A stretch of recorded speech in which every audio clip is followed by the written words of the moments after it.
y pues ya se dieron cuenta quién llegó aquí a esta transmisión, el abogado César Gutiérrez Priego, a quien me da mucho gusto saludar.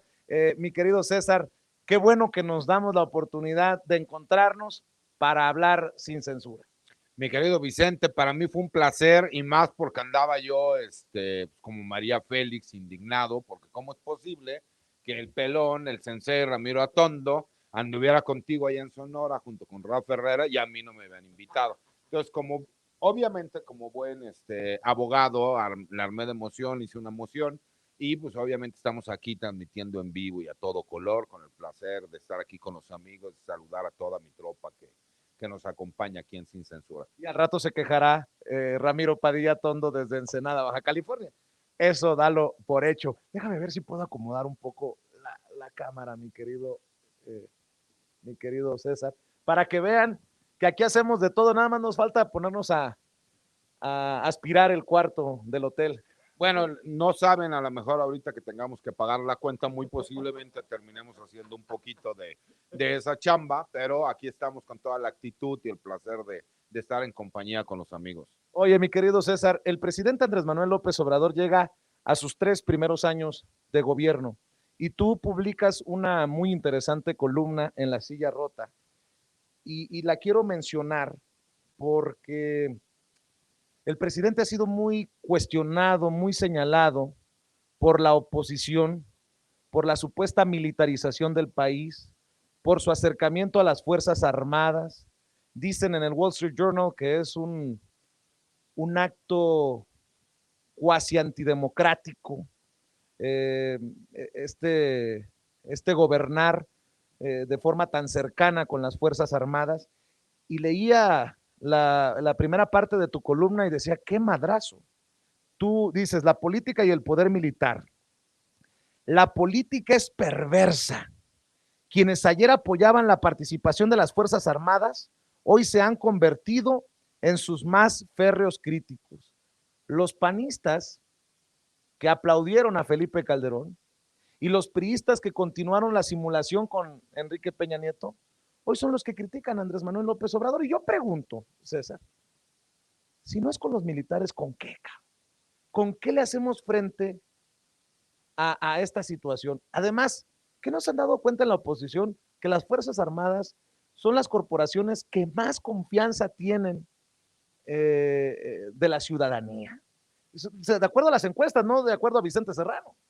Ese es el problema, por eso atacan a las instituciones armadas, porque se dan cuenta que el buen trabajo y la buena percepción que tiene el pueblo de México de ellos hace que el presidente de la República tenga una percepción de buen gobierno. Y ese es el problema y por lo cual tratan de atacar, así como intentan atacar al presidente de la República y no han podido bajar la popularidad que tiene, entonces intentan hacerlo con las Fuerzas Armadas. ¿Para qué? Pues para tratar de desacreditar el trabajo que hacen. Pero como bien lo comentas, en la columna les explico incluso la parte legal de cómo todas aquellas personas que nos manejan el artículo 129 de la Constitución Política de los Estados Unidos Mexicanos dicen que las autoridades militares, en este caso las Fuerzas Armadas, solamente pueden hacer aquello que la ley les autoriza en tiempos de paz. Pero les explico lo que dice la segunda parte del artículo 129 y lo pongo en concordancia con lo que explica el artículo primero de la Ley Orgánica del Ejército y Fuerza Aérea Mexicanos y el artículo segundo, que habla de las misiones generales del Ejército y las atribuciones que tienen para poder hacer este trabajo. Y es curioso porque incluso lo digo, que quienes en años o en sexenios pasados alababan a las Fuerzas Armadas y el gran trabajo que hacían y quienes eran parte de sus detractores, hoy es al revés, los defienden algunos porque los ven ya en el trabajo que realizan, lo necesario y la estructura orgánica que tienen para ayudar al pueblo de México y a la población civil, y al contrario, quienes los aplaudían de gran manera y decían que eran lo mejor que le pudo haber pasado al país, ahora son sus grandes detractores. Y creo que es la incongruencia, ¿no?, que se da. Y yo los invito para que lean la columna y para que analicen y vean todos aquellos que critican a las Fuerzas Armadas, pues que levanten la mano y que vayan a hacer el trabajo que ellos están realizando para que vean qué tan importante es. Algo interesante es, y creo que lo hemos platicado en otras ocasiones, César, cómo critican el hecho de que las Fuerzas Armadas, que el ejército esté encargado de construir el aeropuerto de Santa Lucía, por ejemplo. Y antes no criticaban esta cultura, por llamarlo de alguna manera, de mátalos en caliente. Tanta referencia hace el presidente Andrés Manuel López Obrador. ¿Qué prefieren, en serio, estos políticos perversos?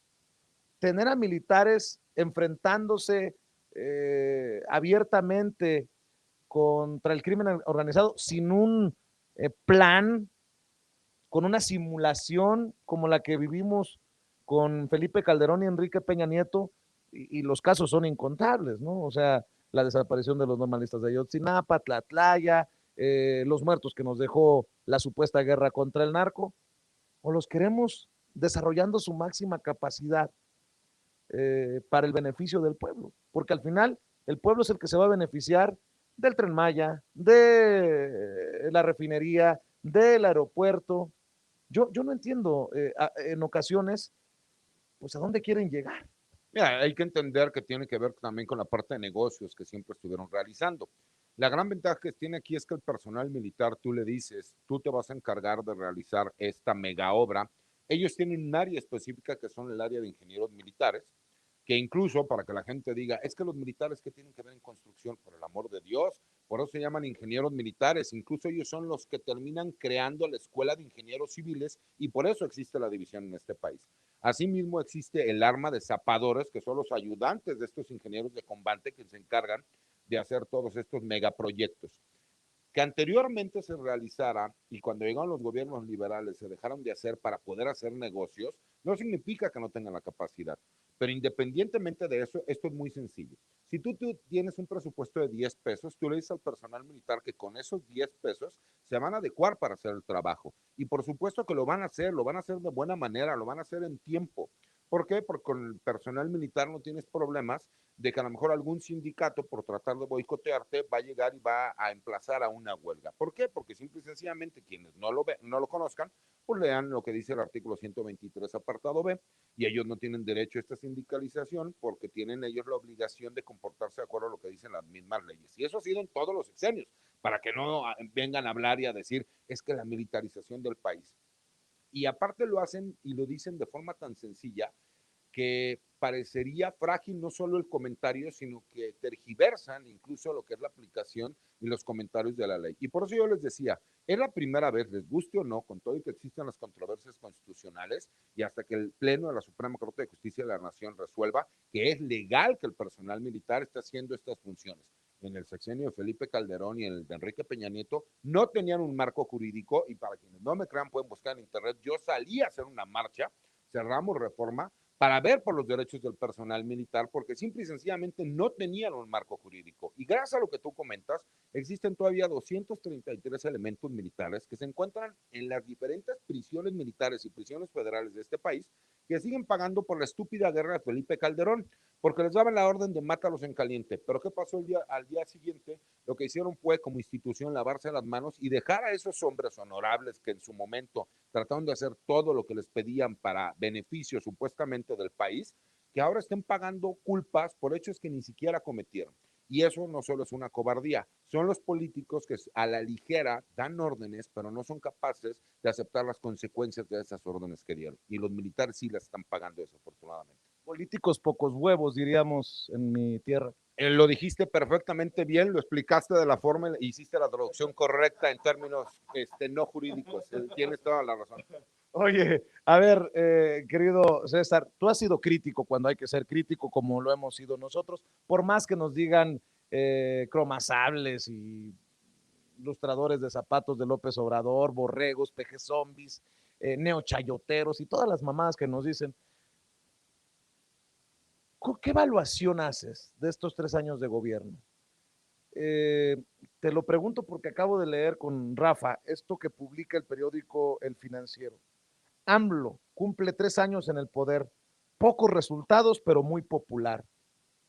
No me hace sentido. Si el presidente Andrés Manuel López Obrador no hubiera cumplido o no estuviera en proceso, en camino a cumplir todos estos proyectos, la gente ya se hubiera levantado.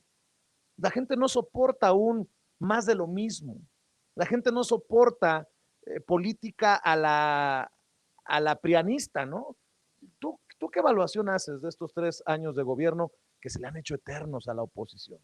Mira, lo que pasa es que dicen que los análisis tienes que verlos siempre de cómo inició un proyecto.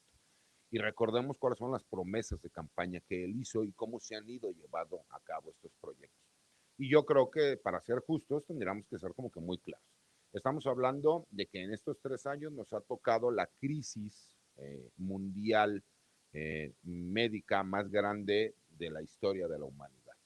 Asimismo, estamos hablando de que ha existido una crisis económica a nivel mundial, recesión económica, y yo no veo el dólar a 40 pesos, como lo decía la oposición. Por supuesto que hay muchas áreas de oportunidad donde podríamos mejorar, pero él prometió que iba a existir una Guardia Nacional y existe la Guardia Nacional. Él habló de un proyecto de seguridad nacional y cuando la gente confunde los abrazos y no balazos, piensan que es permitir hacer China libre a quien sea y no, es realmente tratar de que la violencia sea el último de los recursos que tenga que utilizar el gobierno. Por supuesto que creo que habría muchas personas dentro del gabinete que salen sobrando y que podrían mejorarse. Y creo que hemos estado viendo todos esos cambios que han dado paulatinamente, porque los primeros 3 años fue sembrar las bases de lo que esperamos en estos próximos 6 años. Y en estos próximos 6 años veremos entonces sí que ya del do de pecho la Guardia Nacional, veremos incluso a Fuerzas Armadas más compenetradas apoyando en el proyecto de nación del país, pero incluso veremos también a políticos que formen parte del gabinete y a todos estos asesores que empiezan a dar los resultados, los cuales estuvo labrando estos primeros 3 años. Entonces creo que tenemos que ser justos. Yo calificaría lo que va ahorita del gobierno con un 8.5, con tendencia para subir a 9. Creo que popularmente el presidente tiene una aceptación muy grande. Creo que hay áreas de oportunidad, pero yo sí me siento orgulloso de haber apoyado a este gobierno para que llegara al poder y de que al día de hoy no vemos un dólar a 40 pesos. No vemos lo que muchos de la oposición querían llegar y decir que el país iba a estar desbordado, que iba a existir militarización.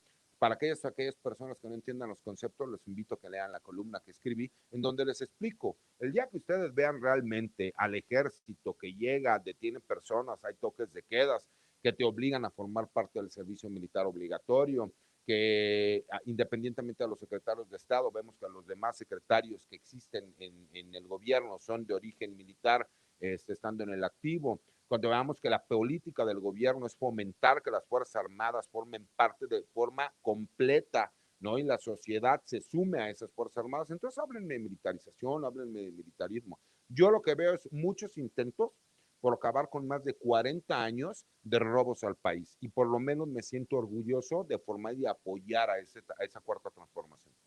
Dices, y creo que dices bien, ves un gobierno en estos 3 años de 8.5 con tendencia 9, dices, de calificación en una escala de 10 como en la escuela, ¿no? Eh, híjole, no sé, le acabo de pasar a nuestros compañeros de producción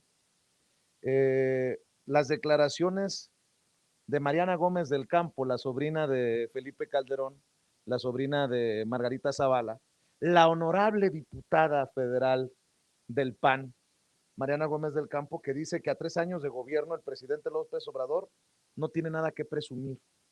Mientras preparan el video, hablemos de esa mezquindad, ¿no? O sea, que no tenga nada que presumir es una de dos, o tú y yo somos unos pendejos, o ellos son unos cínicos, o unos, no sé, ya qué decir. La verdad, en ocasiones como que se me acaba mi lista de adjetivos y no quiero ofender porque luego van a decir que es violencia política de género o que estoy siendo machista. No, no, no. Estoy hablando de la legisladora. En serio, no hay nada que presumir. Por eso es que la gente los repudia. Porque si hubiera un poquito de honestidad intelectual, dirían, bueno, aquí avanzó, aquí dio 2 pasos para atrás, pero encontrarías un balance. No puede ser posible que estos personajes nos pinten un país de blanco y negro.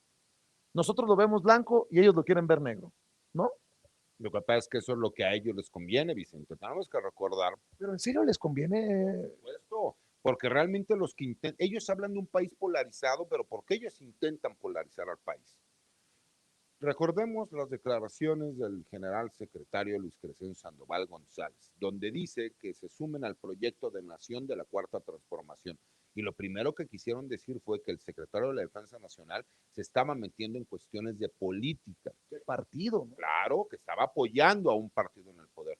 Cuando la Cuarta Transformación, pues obviamente todos conocemos que es la ideología del gobierno actual, ¿sí me explico? Pero como sistema de gobierno, no como un partido político. ¿Por qué? Porque simple y sencillamente el gobierno de México, pues obviamente maneja que la Cuarta Transformación es la forma en cómo se está gobernando y el tipo de trabajo que se realiza, cómo se realiza, por qué se realiza. Y desafortunadamente ellos tratan de aprovechar cualquier oportunidad para pintar un país en blanco y negro y crear la polarización. Ellos están tan desesperados que saben que si reconocen cuáles han sido los logros del presidente, sin exagerar lo que vayan ser las posibles fallas o las áreas de oportunidad, están condenados al fracaso. Lo hemos visto. Están a punto de desaparecer varios de esos partidos que son la oposición el día de hoy, ¿no? Muy posiblemente el PRI, si no hace algo estratégicamente importante, puede desaparecer. Muy posiblemente el PAN se va a volver un partido chiquitito, el PRD, por supuesto, que va a desaparecer. Y lo estamos viendo. La gente ya no es tonta, tiene diferentes espacios donde informarse. Pero ellos tienen un público que es de ultraderecha al cual tienen que seguir convenciendo para tener ese mínimo de aceptación. Por eso hacen ridículos tan grandes como estos. Por eso no se atreven a escribir una columna como las que yo escribo, los comentarios que hago, en donde digo dónde están mal, hago la crítica y por supuesto que también digo la forma en cómo deberíamos de apoyar, reconociendo siempre que la transformación del país la voy a apoyar porque yo la apoyé desde antes de que fuera gobierno, intentando siempre tener un mejor país y sin buscar un beneficio de carácter personal, como ellos sí lo han hecho, viviendo siempre del presupuesto, ¿no? Yo los invitaría a que fueran ciudadanos en vez de políticos para que vean cómo se ven las cosas en el día a día desde este lado de la trinchera.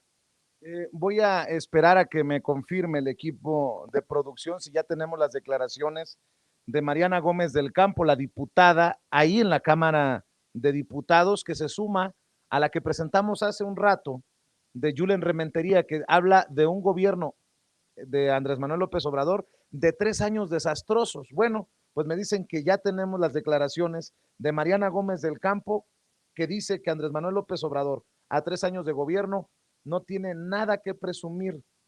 Híjole, a mí se me hace que los que no tienen mucho que presumir son ellos, los de la oposición pedorra. Ve ahí, escuche. A 3 años de gobierno, el presidente López Obrador no tiene nada que presumir. No hay promesas cumplidas ni mejor calidad de vida. Hay crisis económica, hay crisis de inseguridad, hay crisis de salud y lo que sí encontramos son cero resultados. Ha mantenido además sus proyectos insignia para el presupuesto 2022 y son verdaderos nidos de corrupción. A la mitad del sexenio hay desabasto de medicamentos, miles de niñas y niños sin posibilidad de acceso a quimioterapias, un seguro popular que funcionaba hoy está destruido y reemplazado por más incompetencia y negligencia. El presidente ha roto todos los récords en feminicidios, en homicidios y en extorsiones. A 3 años de gobierno no hay nada que presumir. Todo es crisis, dice Mariana Gómez del Campo. Todo es crisis. Pues nos han planteado este panorama catastrófico ya por 3 años y creo que se están estrellando contra la pared. Mira, lo que pasa es que a lo mejor ellos hablan de crisis porque ellos han dejado de tener las arcas abiertas del gobierno para poder seguir haciendo lo que quieran. Pero hablando, como lo decía en esta plática, estamos viviendo la crisis de salud más grande de la historia de la humanidad. Estamos hablando de la crisis y la recesión económica más grande de los últimos años en toda la etapa moderna a nivel mundial. Y yo no veo devaluación a 40 pesos. Yo no veo que el país sea ingobernable. Yo no veo la famosa militarización que hablan. Yo no veo absolutamente nada. Es el problema de los políticos, que ellos no entienden cuál es la realidad. ¿Recuerdas cuando los panistas decían que una familia podía vivir con 3,000 pesos mensuales? Esos son los conceptos que ellos tienen. Fue Ernesto Cordero, el secretario de Economía de Calderón. Sí, si no mal recuerdo. No, familiar, por cierto, de esta diputada. Ellos, desde su curul, por supuesto, y desde el pago de asesores, grandes sueldos, pues no entienden cuál es la realidad del país. Por supuesto que para ellos hay una crisis. No dudo que haya muchas áreas de oportunidad que podamos tener como para poder ayudar, invertir, pero ellos su molestia es esa, que los apoyos sociales que se le da a la gente antes se lo robaban, y como ahora no se lo pueden robar, por supuesto que están molestos. Yo los invito, ¿no?, para que realmente ellos hicieran un examen de conciencia y que se dieran cuenta exactamente, comparándonos con cualquier otro país de Latinoamérica, cómo están ellos y cómo estamos nosotros, para que veamos cuál es la realidad. Y de entrada le pongo, la última visita del presidente de la República no se compara a ninguna de las anteriores que haya tenido alguno de los últimos presidentes en México desde Salinas. ¿Por qué? Porque el presidente fue y vimos a grandes opositores, hasta como Ciro Gómez Leiva, que dijo, no sé qué pasó el día de mañana, pero hoy hubo 3 presidentes que estuvieron en esta convención y que merecen mi respeto. Hasta sus más grandes detractores reconocen que el trabajo que se ha hecho de forma correcta. Déjame, para darte un espacio y esperar al sensei Ramiro Padilla Tondo y lanzar la mesa de diálogo que tanto nos gusta, mi querido César. Déjame preguntarte, ¿tú ves a Miguel Ángel Mancera? No sé si has estado al tanto de las noticias. ¿Tú ves que el largo brazo de la justicia lo va a alcanzar al ex jefe de gobierno de la Ciudad de México? Te digo porque él ya está preparando el caminito de voy a ser perseguido político, porque habla de chicanadas políticas en contra del que fuera su jefe de gabinete. Y yo te pregunto, ¿tú ves a un personaje como Miguel Ángel Mancera todavía con el suficiente poder para evitar ser apañado por la autoridad? Yo esperaría verlo, que realmente respondiera por lo que a mi consideración fueron muchos de los crímenes que se cometieron en esta ciudad bajo su auspicio. Eso es lo que yo esperaría. Puedo hablar de muchísimos casos, pero uno en lo personal, ya lo había comentado yo contigo inclusive, es el caso del Borrego Viudo, en donde nosotros tenemos información directa, que incluso estaríamos dispuestos a darse a las autoridades, en donde él auspiciaba a estos grupos de delincuentes que llegaban y se apoderaban de ciertos negocios, ¿no? Y como esos hay muchos, y que todo este grupo de políticos que trabajaban con él y que venían desde hace muchos años, se prestaban para hacer toda esa clase de corruptelas. Entonces, yo sí esperaría ver que el brazo de la ley lo alcanzara para que él respondiera por todas estas imputaciones de los delitos que se cometieron en su sexenio. Para la gente que no conoce, el Borrego Viudo es una de las más famosas taquerías de la Ciudad de México. Ya me abriste el apetito. Bueno, precisamente sobre este caso, el diputado de Morena, Manuel Alejandro Robles, se congratuló por la captura del prestanombres, dice, de Miguel Ángel Mancera. El prestanombres. Bueno, si es el prestanombres, ojalá que sí le caiga a la voladora a Miguel Ángel Mancera. Así lo dijo el diputado de Morena, Manuel Alejandro Robles, desde su curul. El trabajo honesto de la jefa de gobierno, Claudia Sheinbaum, y congratularnos con la Fiscalía de la Ciudad de México por la captura del prestanombres de Miguel Ángel Mancera. Uno de los episodios más oscuros que ha vivido la capital del país, y hacemos votos porque pronto mande la solicitud de desafuero. Ese senador, en lugar de andar encabezando bloques de contención, debe afrontar la justicia, debe estar ante los tribunales. Ese es el sentido de los capitalinos, a los que damnificados en el 2017 por el sismo, tomó sus recursos junto con Jorge Romero, Mauricio Toledo, y los entregó convertidos en tabletas y en tarjetas para ganar una elección que, por cierto, perdieron. Es cuanto, presidenta. Muchas gracias.